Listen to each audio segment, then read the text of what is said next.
అవినాష్ రెడ్డి, సోదరి కోనేటి సునంద, రిషి అపార్ట్మెంట్, ఎన్నికల ప్రచారం. ఈ వార్డుకు మేము ఈ రోజు వచ్చాము. అందరితోనూ తప్పకుండా ఓట్లు వేయమని అడుగుతున్నాము.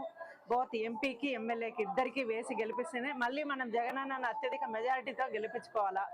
గెలిపిస్తేనే మనకు మళ్ళీ అన్ని పథకాలు ఒక్కటి కూడా మిస్ కాకుండా మనం ఏమేమైతే ఈరోజు అందుకుంటున్నామో అన్ని పథకాలు మనకు చేరుతాయి.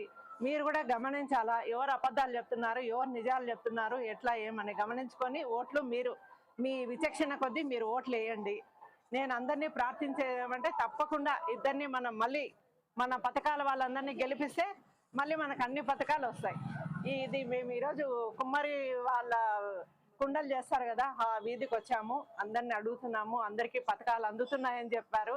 వాళ్ళే మేమే వేస్తాం మీకు ఓట్లు, మీరు అడగనవసరం లేదండి అని చెప్తున్నారు. తప్పకుండా మళ్ళీ మనం జగనన్నను గెలిపించుకుంటేనే మళ్ళీ మనకు పథకాలన్నీ అందుతాయండి.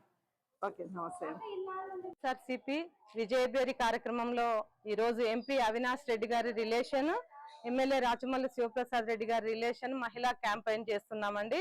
చాలా స్పందన ఉంది. వాళ్ళ రిలేషన్ వెళ్ళి దగ్గరికి వెళ్ళి ఓటు అడిగినప్పుడు బెనిఫిషరీస్ అంతా స్వచ్ఛందంగా ముందుకు వచ్చి చెప్తున్నారు. 2 ఓట్లు మీకే వేసి పార్టీని ఆశీర్వదిస్తామని చెప్తున్నారు.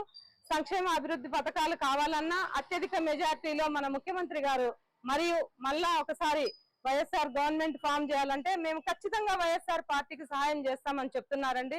చాలా బాగుంది స్పందన. పేద మధ్య తరగతి ప్రజలంతా కూడా అనూహ్యంగా ఎదురు వచ్చి మరీ స్వాగతం పలికి చెప్తున్నారండి. చాలా బాగుంది.